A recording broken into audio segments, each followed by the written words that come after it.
எல்லாரும் வணக்கம். என்னது தளபதிக்கு ஃபாலோவர்ஸை விலை கொடுத்து வாங்கணுமா? காமெடியா இல்லை? கோடி பேர் இருக்காங்க வெளியில. உண்மையான அன்புக்காக இன்னும் எத்தனை லட்சக்கணக்கான கோடிக்கணக்கான இளைஞர்கள் இருக்காங்க. இவரு என்ன சரி இப்போ நம்ம எதை பத்தி பேச போறோம் அப்படின்னு கேட்டீங்கன்னா, ஒரு மாரிதாஸ் அப்படிங்கிற பேர்ல ஒரு லபக்தாஸ் இருக்காருல்ல, இவரு பாத்தீங்கன்னா தொடர்ந்து தளபதி விஜய்க்கு எதிராக வன்மங்களை கொட்டிக்கிட்டே வராரு. நம்ம தொடர்ந்து வீடியோக்களை பார்த்துட்டு இருக்கோம். அதுவும் ரீசெண்டா நேற்று பாத்தீங்கன்னா ஒரு வீடியோ வெளியிட்டிருக்காரு. அது என்ன சொல்றாரு, 2 பேருக்கு வந்து பேசுறாங்களா, அதை விட்ட கேள்வி கேட்கிற நண்பர் வந்து கேட்காரு, என்னங்க இது சோசியல் மீடியா ஃபுல்லா விஜய்க்கு இவ்வளவு ஆதரவு பெரிய நிக்க, அவ்வளவுக்குள்ளவா இவருக்கு ஃபாலோவர்ஸ் இருக்காங்க, இவ்வளவு பேர் அவருக்கு ஆதரவா இருக்காங்களா அப்படின்ட்டு. அதுக்கு ஒரு பதில் கொடுக்காராம். யாரு? இந்த மாரிதாஸ். நீங்க அப்படிலாம் ஒண்ணு கிடையாதுங்க, இதெல்லாம் சும்மா திட்டமிட்ட ஒரு வளர்ந்தீங்க. அதாவது இங்க வந்து பாத்தீங்கன்னா நடிகர்களுக்காகவும், அதோட நடிகர் போட்டோவை பார்த்துட்டு இங்க ஃபாலோவர்ஸ் வியூஸ்லாம் அதிகமாக வரும்ல, அந்த பேஜில் வந்து பாத்தீங்கன்னா யாருக்கிட்ட லட்சக்கணக்கான மில்லியன் வியூஸ்லாம் வச்சிருப்பாங்க, ஃபாலோவர்ஸ் வச்சிருப்பாங்க. ஸோ அவங்ககிட்ட வந்து ஐடிக்கெல்லாம் இவங்க விலை கொடுத்து வாங்கிட்டு தமிழை வச்சுக்கலாம், தளபதி விஜய் அப்படிலாம் போட்டு மாற்றி வச்சுக்கிட்டு இவங்க வந்து பார்த்தீங்கன்னா இப்போ வளர்ந்தியை பரப்பிட்டு இருக்காங்க. ஆல்ரெடி இங்கே உள்ள இதுக்கு முன்னாடி உள்ள கட்சிகள் இதே மாதிரி தான் பண்ணிட்டு இருந்துச்சு. இப்போ அதே வேலையை தான் தமிழை வச்சுக்கலாம் தளபதி விஜய் பண்ணிட்டு இருக்காரு. இது வந்து முட்டுச்சந்திரன் தான் கொண்டு நிப்பாட்டி வர அப்படின்ட்டு ரொம்ப வந்து பார்த்தீங்கன்னா பயங்கரமாக ஒரு வீடியோ வெளியிட்டு இருந்தாரு இந்த மாரிதாஸ் அவர்கள். ஸோ அதுக்கப்புறம் எனக்கு ஒன்று, ஏன் வந்து தொடர்ந்து மாரிதாஸ் அவர்கள் இந்த மாதிரி ஒரு பொருளை கிளப்பிட்டு இருக்காரு? ஏன்னா ஊர் உலகத்துக்கு தெரியும் தளபதி விஜய் அவர்களுக்கு என்ன மாதிரியான ஒரு அன்பு இருக்கு, எவ்வளவு பெரிய ஃபேன் ஃபாலோயிங் கூட்டங்கள் இருக்கு. அவருடைய போட்டாக்களை போட்டு தான் இப்போ உள்ள, ஏன்னா இவரு வரைக்கும் இந்த மாரிதாஸ் வரைக்குமே தளபதி விஜய் அவருடைய செய்திகளை போட போய் தான் இவ்வளவு, அது நெகட்டிவா போட்டாலும் சரி, அவருடைய போட்டோ வச்சு ஒரு போட போய் தான் இவருக்கு வியூஸே வருது, ஃபாலோவர்ஸ் கூடி இருக்கு. இது எல்லா நியூஸ் சேனலும் சரி, மீடியா சேனலும், சோசியல் மீடியா அதான் பரப்பிட்டு இருக்காங்க. ஸோ அப்படிங்கிற பட்சத்தில் தளபதி விஜய்க்கெல்லாம் ஒரு சேனலை வந்து பார்த்தீங்கன்னா ஒரு ஃபாலோவர்ஸ் இல்லைன்னா ஒரு ஃபேன் பேஜ் வந்து விலை கொடுத்து வாங்குற அவசியம் வேண்டாம். அவருடைய பிராண்ட், அவருடைய முகத்தை காட்டினாலே போதும். ஸோ அப்படி பட்சத்தில் ஏன் வந்து இவர் தொடர்ந்து வந்து ஒரு வளர்ந்து கிளப்பிட்டே இருக்காரு? இவருக்கு அப்படி என்னதான் ஒரு அஜெண்டா கொடுக்கப்பட்டிருக்கு? இவர் உண்மையில யாரு, அதை பாத்திரமே அப்படின்னா இன்னைக்கு வந்து நம்ம ஃபுல்லா செக் பண்ணோம். ஸோ இந்த வீடியோ முழுவதும் ஸ்கிப் பண்ணாம பாருங்க.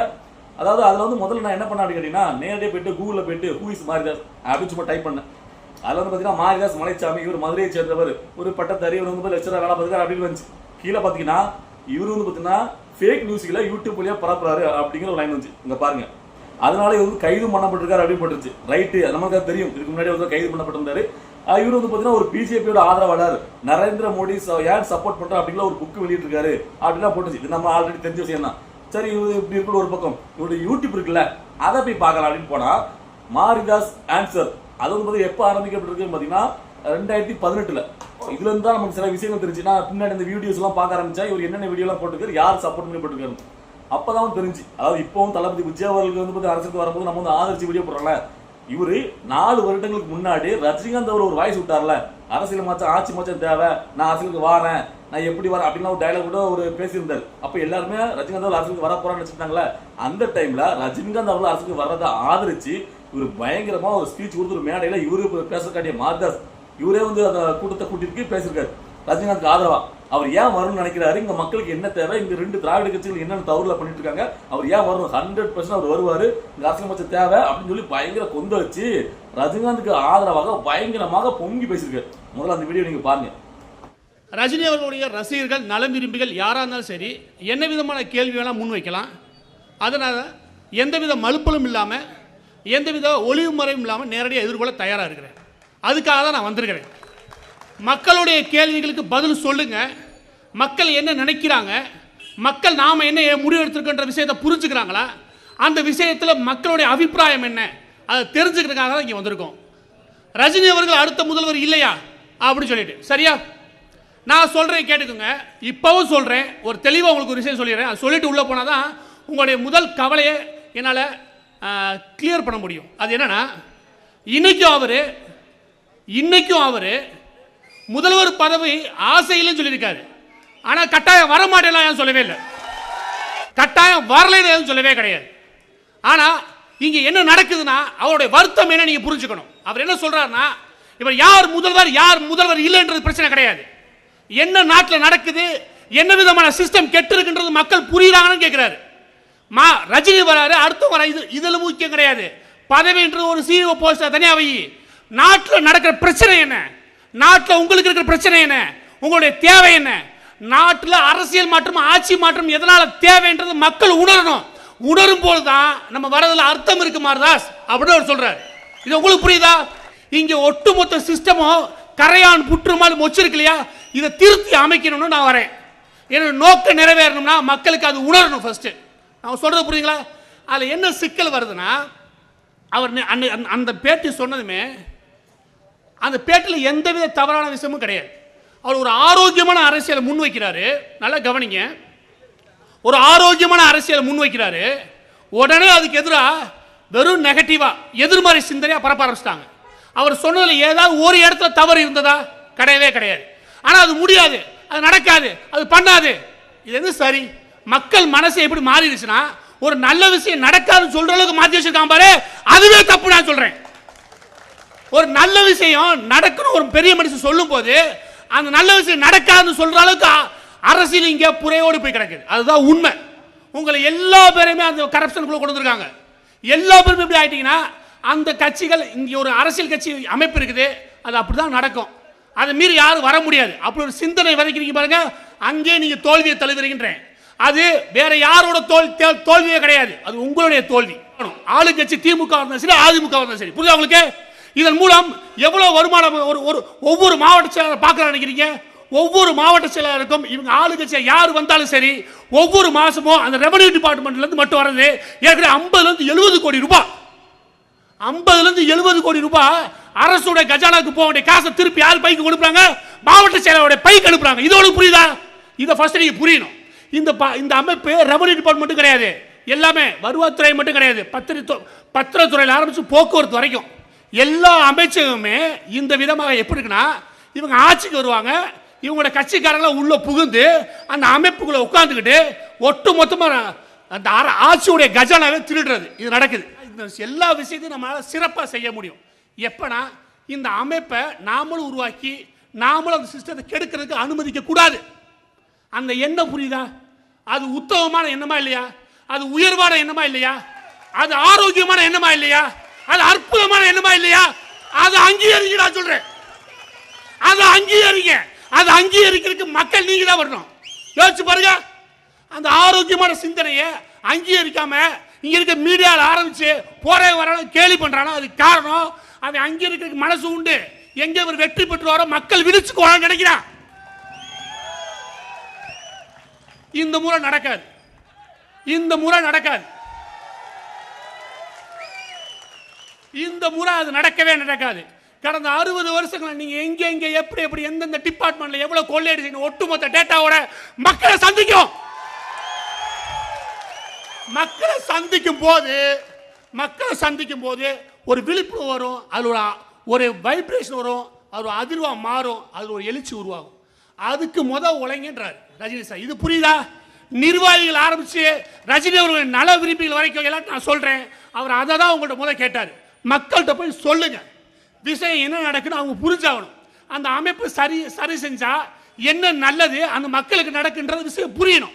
இந்த புரிய வைக்கிற கடமை யாரோடது? நம்மளோடது. ஆனால் எடுத்து என்ன சொல்லிட்டோம், இதெல்லாம் மக்கள் புரிஞ்சுப்பானா? இதெல்லாம் பேச்சா?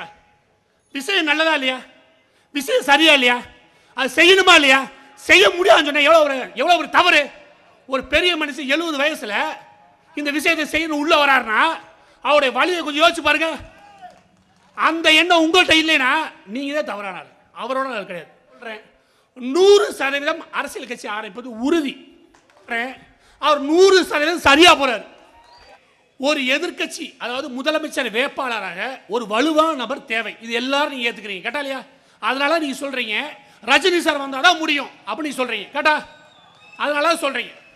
இப்ப நான் என்ன சொல்றேன்னா, இந்த ஒட்டுமொத்த விஷயம் முடியும் போது உங்கள்கிட்ட கேட்கிறேன், இந்த ஒட்டுமொத்த விஷயமும் நல்ல விதமாக ஏறி வரும்போது அந்த ஒன்னே ஒன்று செஞ்சா இந்த தமிழகத்தில் நல்லது நடந்துரும்னா அது செய்யாமையா போவாரு? இன்னைக்கு விட்டா என்னைக்குமே கிடையாது. நான் சொல்ற புரிஞ்சுதா? இந்த மாதிரி மனிதரை இன்னைக்கு விட்டா நீங்க எந்தைக்காவது பார்க்க முடியாது. அரசியலை வெற்றி பெறணும் புரிஞ்சுக்கோங்க. அரசியலை வெற்றி பெறணும்னா அப்துல் கலாமே வந்தால் இங்கே வெற்றி பெற முடியாது. ஏன்? வெகுஜன மக்கள்ல ஒரு ஈர்ப்பு இருக்கணும். அந்த ஈர்ப்பு அந்த மனுஷன் இருக்கு. இன்னைக்கு அவர் பேசினா 7 கோடி மக்கள் காது கொடுத்து கேட்பாங்க. மற்ற 2 நான் முதல்வர் தெரியாம பாரு எவன் கொடுத்தாலும் கேட்க மாட்டாங்க. அந்த மனுஷன் சொன்னா கேட்பாங்க. அது உண்மையா இல்லையா?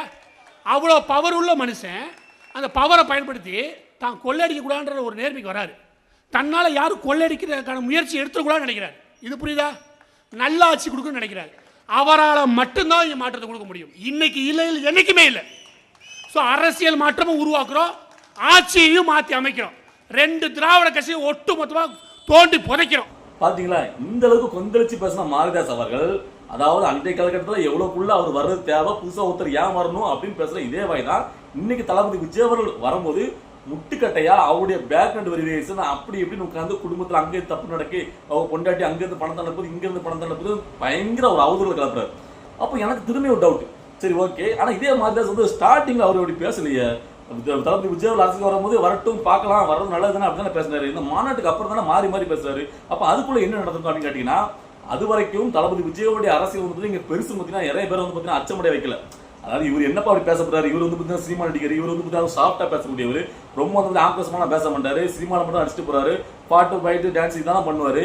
அது மட்டும் இல்லாம இங்க வந்து பார்த்தீங்கன்னா எந்த ஒரு பிரஸ் மீட்டும் எதுவும் கொடுக்கல, அந்த அளவுக்கு பெருசாக கூட்டம் வந்தோமா அப்படின்னு ஏகப்பட்ட சந்தேகங்கள் இங்க எல்லாத்துக்குமே இருந்திருக்கு. ஆனா அந்த மாநாட்டுல லட்சக்கணக்கான இளைஞர்கள் வந்து திரண்டது, இவ்வளவு பெரிய கூட்டத்தை பார்த்தோம்னா இவங்களுக்கு வந்து பீதி ஆயிட்டு. அது மட்டும் இல்ல ஆக்ரோஷமா அவர் பேசினார்ல, அதை கேட்டதுக்கு அப்புறம் தான் இங்க உள்ள அரசியல் மாற்றத்திலே பயங்கர பேருக்கு பயங்கரமான ஒரு தலையில இடி இறக்குன மாதிரி அதுல மாரிதாசன் ஒருத்தர். அதுவும் குறிப்பா இவர் வந்து பாத்தீங்கன்னா அன்னைக்கு ரஜினிகாந்துக்கு ஆதரவா பேசினார்ல, அது ஏன்னு கேட்டீங்கன்னா ரஜினிகாந்த் அவர்கள் வந்து அரசியலுக்கு வந்தா ஒரு ஆன்மீக அரசியலை மேற்கொள்வார், அப்படின்னா பிஜேபிக்கு ஆதரவா செயல்படக்கூடியவர். அப்படி கூட நிலைப்பாட்டினால்தான் ரஜினிகாந்த் அவருக்கு ரொம்ப ஆதரவா பயங்கரம் கொந்தளிச்சிருக்காரு. ஆனா விஜய் அவர்கள் அப்படி இருக்க மாட்டார்ல, பிஜேபிக்கு ஆதரவா இருக்க மாட்டாங்கிறது எல்லாத்துக்குமே தெரியும். ஏன்னு கேட்டீங்கன்னா அவர் வந்து பிறப்பால வந்து பாத்தீங்கன்னா ஒரு ஜோசப் விஜய் அவருக்கு ஒரு கிறிஸ்துவ மதத்தை சேர்ந்தவர்களால அவர் பிஜேபிக்கு சப்போர்ட் பண்ண மாட்டாரு அப்படின்ட்டு இங்குள்ள எல்லாமே நினைச்சிட்டு இருக்காங்க. இவரு வரும்போது அப்ப வந்து பிஜேபிக்கு எதிர்ப்பான செயல்பாடுறா அப்படிங்கிற ஒரே காரணத்துக்காக மட்டும் இல்ல, ரஜினிகாந்த் அவர்களை விட இவர் சாதிச்சு காட்டிடுவார். இப்ப கூட நீங்க ரீசெண்டா பார்த்திருப்பீங்க, ரஜினிகாந்த் அவருடைய அண்ணன் வந்து பேட்டியில சொல்றாரு, அவர்லாம் சாதிக்க மாட்டாரு, அவர்லாம் ஜெயிக்க முடியாது, சும்மா கமலஹாசன் மாதிரி இவரு வந்து முயற்சி பண்ணி பார்க்கட்டா அப்படின்ட்டு. இப்படியே ஒரு பெரிய மனுஷன் பேசுவாரு, வரட்டும் பார்க்கலாம் யார் வேணா வரட்டும் அப்படின்னு சொல்லிட்டு போலாம் ஒரு பெருந்தன்மையா. ஆனா அவர் அப்படி சொல்லல, ஏன்னா அவருடைய தம்பி ரஜினிகாந்த் அவர்கள் அரசுக்கு வரன்னு சொல்லிட்டு வரல, அது வந்து ஒரு பொறாம குணம் தான், அதான் அவருடைய அண்ணன் சொல்லிட்டு போறாரு. சோ இப்ப அதே மாதிரிதான் இவருடைய ஒரு வளர்ச்சியை பார்த்தோம்னா எல்லாருக்கும் ஒரு ஷாக், இவர் எங்க ஜெயிச்சிருவாரோ, இவருக்கு ஜெயிச்சிடக்கூடாது, அப்ப அதுக்கு எதிராக வன்மங்கள்ல. சோ ரஜினிகாந்த் சைட்ல இருந்து எதுவும் இவருக்கு வந்து என்ன ஒரு அஜெண்டா கொடுக்கப்பட்டுச்சுன்னு எனக்கு தெரியல. ஏன்னு கேட்டீங்கன்னா ரஜினிகாந்த் அவர் அரசுக்கு வாரம் சொல்லிட்டு வராம போயிட்டாரு. இப்போ ரஜினிகாந்தை பார்த்து சினிமாவுக்குள்ள வந்து உச்ச நட்சத்திரமாகி ரஜினிகாந்த் போட்டியாகி இப்போ அதை விட பயங்கரமான அரசியல போய் ஒரு உச்சத்தை தொடப்பறாருல, அந்த பயம் இவருக்கு வந்துட்டு. சோ அதனால தொடர்ந்து மாநாட்டுக்கு அப்புறம் தான் இவர் வதந்திகளை கிளப்ப ஆரம்பிச்சார்.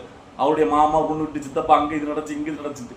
சோ அப்பனா தொடர்ந்து வன்மம். இது எதுக்கானா திட்டமிட்டு யாரோ ஒருத்தங்க கொடுக்குற அஜெண்டால வேலை பார்த்துட்டு இருக்காரு இந்த மாரிதாஸ். இதுதான் அந்த மாரிதாஸோட உண்மை முகம். ஸோ நீங்க இவ்வளவுக்குள்ள யோக்கியனா ஒரு நடுநிலைமை ஆகுதுன்னா அன்னைக்கு ஆட்சி மாற்றம் அரசியல் மாற்றம் தேவைன்னு சொல்லிட்டு ரஜினிகாந்த் வரும்போது தேவை மாற்றங்கிறது ரொம்ப கண்டிப்பா தேவை வரணும் அப்படின்னு சொல்லி கொந்தளிச்ச இந்த மாரிதாஸ் எதுக்கு இப்போ வந்து பார்த்தீங்கன்னா தளபதி விஜய் அவர்களை எதிர்க்கணும்? இப்பவும் அதே பிரச்சனை வந்துட்டு ரெண்டு திராவிட கட்சிகள் எதுனா அவர் வரப்போறாரு, இப்ப ஆதரிக்கலாம்ல. உண்மையான சமூகத்துல நல்ல மாற்றம் தேவை அப்படின்னு நினைச்சீங்கன்னா அதை ஆதரிக்க வேண்டியதானே. நீங்க அன்னைக்கு என்னென்ன கருத்துக்களை எடுத்து வச்சுக்கணும் அந்த வீடியோகளை பார்க்கும்போது உங்களுக்கு தெரிஞ்சிருக்கும் தோழர்களுக்கு. ஸோ இதுதான் இங்க வந்து தொடர்ந்து கட்டுக்கதைகளையும் வன்மத்தையும் பரப்பிட்டு மாரிதாஸ் அவருடைய உண்மை முகத்தை நீங்க தெரிஞ்சுக்கணும் அப்படிங்கிறத இந்த வீடியோ பத்தி வெளியிட்டேன். ஸோ இந்த வீடியோ பார்த்த உடனே உங்களுக்கு என்ன தோணுது அப்படிங்கிறத கமெண்ட்ல பதிவு பண்ணுங்க. இந்த மாதிரி இன்ட்ரெஸ்டான வீடியோக்கு நம்முடைய நான் பழந்தில் சப்ஸ்கிரைப் பண்ணுங்க. இந்த வீடியோ உங்களுக்கு பிடிச்சிருந்தா லைக் பண்ணுங்க, ஷேர் பண்ணுங்க. பாய்.